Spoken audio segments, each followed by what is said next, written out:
नमस्कार साथियों, स्वागत है आपका हमारे YouTube चैनल में। आप छत्तीसगढ़ की किस जगह से हमारे समाचार सुन रहे हैं, कृपया कमेंट बॉक्स में लिखकर हमें जरूर बताएं। साथ ही हमारे चैनल को सब्सक्राइब करना ना भूलें।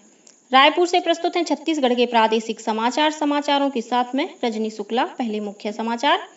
केंद्रीय मंत्री मनोहर लाल खट्टर ने कहा है कि छत्तीसगढ़ में बिजली और आवास से संबंधित सभी आवश्यकताएं पूरा करने के लिए केंद्र सरकार की ओर से सहयोग किया जाएगा।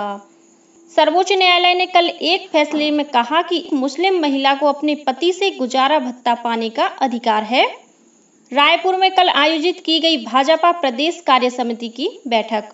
प्रदेश में अलग अलग भर्तियों में स्थानीय निवासियों को निर्धारित अधिकतम आयु सीमा में 5 वर्ष की छूट दी जाएगी। राज्य मंत्रिमंडल ने लिया निर्णय। और 16वें केंद्रीय वित्त आयोग के अध्यक्ष अरविंद पनगड़िया के नेतृत्व में 12 सदस्यीय दल कल शाम रायपुर पहुंचा। अब समाचार विस्तार से। केंद्रीय विद्युत तथा आवासन और शहरी कार्य मंत्री मनोहर लाल खट्टर ने अपने रायपुर प्रवास के दौरान छत्तीसगढ़ में ऊर्जा तथा शहरों में आवास और जन सुविधाएं विकसित करने के लिए किए जा रहे कार्यों की समीक्षा की। बैठक में उन्होंने कहा कि छत्तीसगढ़ में बिजली और आवास से संबंधित सभी आवश्यकताएं पूरा करने के लिए भारत सरकार की ओर से सहयोग किया जाएगा। केंद्रीय मंत्री ने बताया कि लोगों को सस्ती और पर्याप्त बिजली उपलब्ध कराने के लिए केंद्र सरकार द्वारा अनेक अनुदान योजनाएं संचालित की जा रही हैं। सौर ऊर्जा को बढ़ावा देने के लिए भी कई योजनाएं हैं। उन्होंने राज्य सरकार को केंद्र द्वारा दी जा रही सभी निधियों और अनुदानों का पूरा उपयोग करने को कहा। बैठक में केंद्रीय मंत्री ने सुझाव दिया कि क्लीन सिटी के तहत रायपुर को मिली 100 बसों का उपयोग नया रायपुर और रायपुर के बीच चलाने के लिए भी किया जा सकता है। वहीं मुख्यमंत्री विष्णुदेव साय ने केंद्र सरकार की योजनाओं के छत्तीसगढ़ में हो रहे क्रियान्वयन की जानकारी केंद्रीय मंत्री को दी। बैठक में उप मुख्यमंत्री अरुण साव, केंद्रीय आवासन और शहरी कार्य राज्य मंत्री तोखन साहू और मुख्य सचिव अमिताभ जैन भी उपस्थित थे। राज्य में अलग अलग भर्तियों में स्थानीय निवासियों को निर्धारित अधिकतम आयु सीमा में 5 वर्ष की छूट दी जाएगी। यह फैसला मुख्यमंत्री विष्णुदेव साय की अध्यक्षता में हुई राज्य मंत्रिमंडल की बैठक में लिया गया। इसके तहत सशस्त्र सहायक, platoon commander, male nurse, female nurse, प्रधान आरक्षक, lab technician, pharmacist, compounder, dresser, nursing सहायक और आरक्षक पदों पर भर्ती के लिए स्थानीय निवासियों को आयु सीमा में छूट दी जाएगी। मंत्रिमंडल ने नई शिक्षा नीति को भी लागू कर दिया है। इस नीति के तहत कक्षा 5वीं तक के बच्चों को स्थानीय भाषा और बोली में शिक्षा दिए जाने का प्रावधान किया गया है, जिसमें छत्तीसगढ़ी सहित गोंडी, भतरी, हल्बी, सरगुजिहा जैसी भाषाएं शामिल की जाएंगी। बैठक में प्रदेश के करीब 48,000 आवासहीन परिवारों को मुख्यमंत्री आवास योजना ग्रामीण के तहत आवास स्वीकृत करने का फैसला लिया गया। वहीं नवा रायपुर में आवासहीन, आर्थिक रूप से कमजोर और निम्न वर्ग के परिवारों को आवास मुहैया कराने के लिए पंजीयन की तिथि में 3 वर्ष की वृद्धि की गई है। बैठक में वन अधिकार पत्रधारकों की मृत्यु होने पर परिजनों के नाम पर काबिज वन भूमि का हस्तांतरण राजस्व या वन अभिलेखों में दर्ज करने संबंधित कार्यवाही के लिए प्रक्रिया प्रारूप का अनुमोदन किया गया। वहीं राज्य सरकार की जन कल्याणकारी नीतियों के सफल क्रियान्वयन, सुशासन और जन समस्याओं के समाधान के लिए सुशासन तथा अभिसरण विभाग का गठन किया गया है। अब सरकारी खरीदी जेम पोर्टल से की जाएगी। सर्वोच्च न्यायालय ने कल अपने एक फैसले में कहा कि दंड प्रक्रिया संहिता की धारा 125 के अंतर्गत एक मुस्लिम महिला को अपने पति से गुजारा भत्ता पाने का अधिकार है। पीठ ने इस मामले में दायर याचिका को खारिज कर दिया, जिसमें एक व्यक्ति ने अपनी तलाकशुदा पत्नी को गुजारा भत्ता देने संबंधी निर्देश के विरुद्ध याचिका दायर की थी। पीठ ने यह भी आदेश दिया कि आवेदन लंबित रहने के दौरान अगर महिला को तलाक दिया जाता है तो वह विवाह अधिकार संरक्षण संबंधी 2019 के अधिनियम का सहारा ले सकती है। सर्वोच्च न्यायालय ने स्पष्ट किया कि गुजारा भत्ता मांगने का कानून सभी महिलाओं के लिए वैध होगा, न कि सिर्फ शादीशुदा महिलाओं के लिए। 16वें केंद्रीय वित्त आयोग के अध्यक्ष अरविंद पनगड़िया के नेतृत्व में 12 सदस्यीय दल कल शाम रायपुर पहुंचा। यह दल मुख्यमंत्री विष्णुदेव साय और मंत्रिमंडल के सदस्यों तथा अधिकारियों के साथ राज्य की वित्तीय आवश्यकताओं, अधोसंरचना विकास और आर्थिक प्रगति सहित विभिन्न मुद्दों पर विचार विमर्श करेगा। इसके बाद यह दल 12 और 13 जुलाई को जगदलपुर का दौरा भी करेगा। राज्यपाल विश्वभूषण हरिचंदन ने कल राजभवन में एक पेड़ मां के नाम अभियान के तहत पौधारोपण किया। उन्होंने अपनी माता स्वर्गीय पद्मावती देवी की याद में आम का पौधा लगाया। इस मौके पर राज्यपाल ने अपने संदेश में कहा कि पौधारोपण करना सभी के लिए जरूरी है। पूरे विश्व को पर्यावरण प्रदूषण से बचाने के लिए सभी को प्रयास करने चाहिए। वहीं नई दिल्ली में कल छत्तीसगढ़ जनसंपर्क विभाग के अधिकारियों और कर्मचारियों ने एक पेड़ मां के नाम अभियान के तहत पौधारोपण किया। इसमें छत्तीसगढ़ सूचना केंद्र के कर्मचारी शामिल हुए।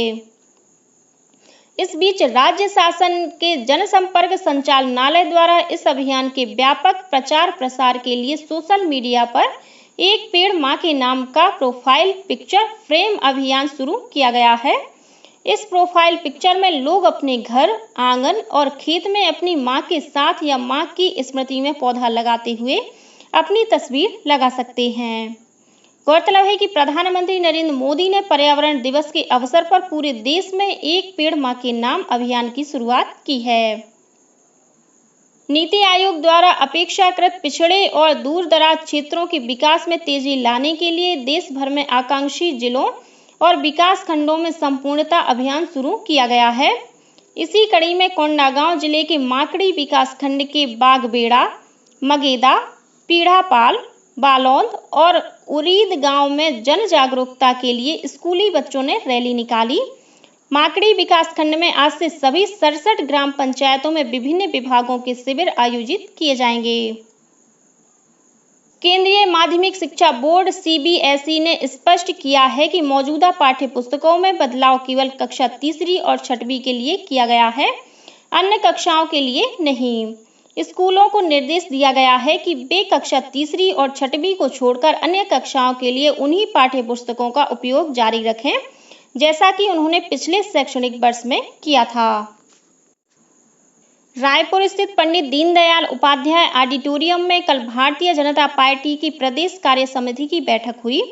बैठक में केंद्रीय मंत्री मनोहर लाल खट्टर सहित राष्ट्रीय सह संगठन मंत्री शिव प्रकाश, मुख्यमंत्री विष्णुदेव साय, प्रदेश प्रभारी नितिन नवीन, विधानसभा अध्यक्ष डॉक्टर रमन सिंह, भाजपा प्रदेश अध्यक्ष किरण सिंह देव, केंद्रीय राज्य मंत्री तोखन साहू, उप मुख्यमंत्री अरुण साव और विजय शर्मा, सांसद ब्रजमोहन अग्रवाल, मंत्री रामविचार नेताम सहित वरिष्ठ भाजपा नेता और कार्यकर्ता शामिल हुए। उद्घाटन सत्र को संबोधित करते हुए केंद्रीय मंत्री श्री खट्टर ने कहा कि लोकसभा चुनाव में छत्तीसगढ़ में भाजपा ने अपने कार्यकर्ताओं की बदौलत अच्छी सफलता हासिल की है। उन्होंने कहा कि भाजपा शासनकाल में माओवादी घटनाओं पर पहले की तुलना में काफी हद तक कमी आई है। भाजपा कार्य समिति के समापन सत्र को संबोधित करते हुए मुख्यमंत्री विष्णुदेव साय ने कहा कि हमारी सरकार मोदी की गारंटी को पूरा कर रही है। राज्य सरकार भ्रष्टाचार के मामले में जीरो टॉलरेंस की नीति लेकर चल रही है। पूर्ववर्ती सरकार में जो भी घोटाले हुए हैं उस पर कार्रवाई जारी है। मुख्यमंत्री ने कार्यकर्ताओं से एक पेड़ मां के नाम अभियान के तहत एक पौधा लगाने का आह्वान किया। बैठक में लोकसभा में नेता प्रतिपक्ष राहुल गांधी द्वारा दिए गए बयान के संबंध में निंदा प्रस्ताव पारित किया गया। वहीं श्री नरेंद्र मोदी के तीसरी बार प्रधानमंत्री बनने पर उन्हें बधाई दी गई। इसके अलावा राजनीतिक प्रस्ताव भी पारित किया गया। इसमें कहा गया है कि आगामी निकाय और पंचायत चुनाव में पार्टी के कार्यकर्ता जनता के बीच जाकर भाजपा की रीति नीति और मोदी की गारंटी के अलावा केंद्र और राज्य सरकार की उपलब्धियों को प्रभावी ढंग से पहुंचाएं। रायपुर स्थित प्रदेश कांग्रेस कार्यालय राजीव भवन में कल 2 महत्वपूर्ण बैठकें आयोजित की गईं। पहली बैठक वरिष्ठ कांग्रेस नेताओं की हुई, जिसमें कांग्रेस प्रदेश अध्यक्ष दीपक बैज, नेता प्रतिपक्ष डॉक्टर चरणदास महंत, पूर्व मुख्यमंत्री भूपेश बघेल और अन्य वरिष्ठ नेता शामिल हुए। वहीं दूसरी बैठक रायपुर दक्षिण विधानसभा क्षेत्र के नेताओं की हुई, जिसमें उपचुनाव को लेकर चर्चा की गई। इससे पहले कल रायपुर में प्रदेश कांग्रेस अध्यक्ष दीपक बैज की अध्यक्षता में एक बैठक हुई। इस बैठक में विधानसभा सत्र के दौरान उठाए जाने वाले मुद्दों पर चर्चा की गई। साथ ही बलौदाबाजार घटना को लेकर 24 जुलाई को विधानसभा का घेराव करने का फैसला किया गया।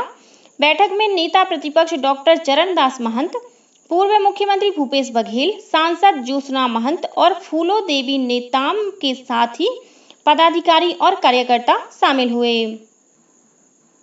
केंद्रीय स्वास्थ्य मंत्री जगत प्रकाश नड्डा ने देश में डेंगू का प्रसार रोकने की तैयारियों का आकलन करने के लिए कल नई दिल्ली में समीक्षा बैठक की। उन्होंने बताया कि मंत्रालय 24 घंटे डेंगू हेल्पलाइन शुरू करेगा।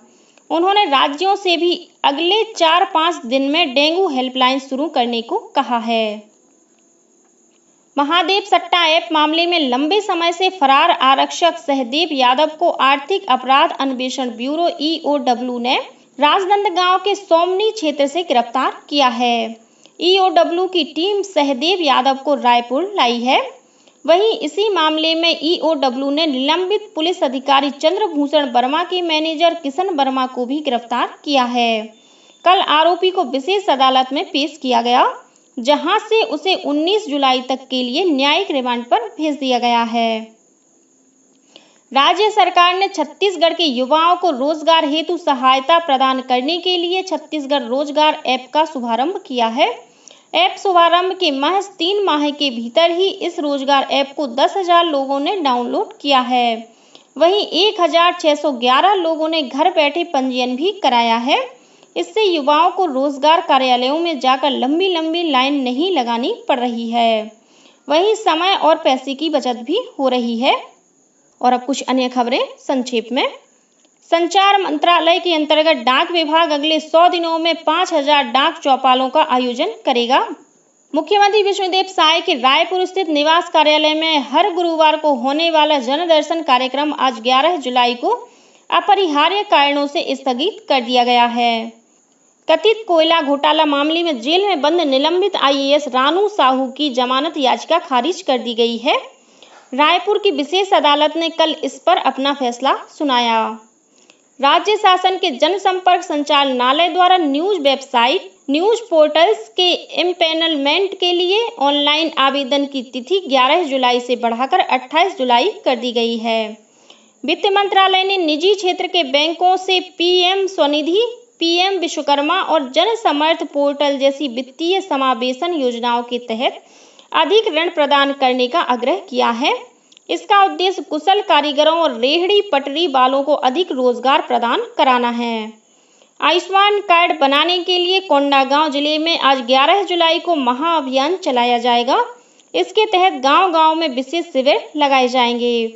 और दुर्ग में जिला रोजगार और स्वरोजगार मार्गदर्शन केंद्र द्वारा कल 12 जुलाई को सुबह 10:30 बजे से प्लेसमेंट कैंप का आयोजन किया जाएगा। इसी के साथ छत्तीसगढ़ के समाचारों का ये बुलेटिन समाप्त हुआ। नमस्कार।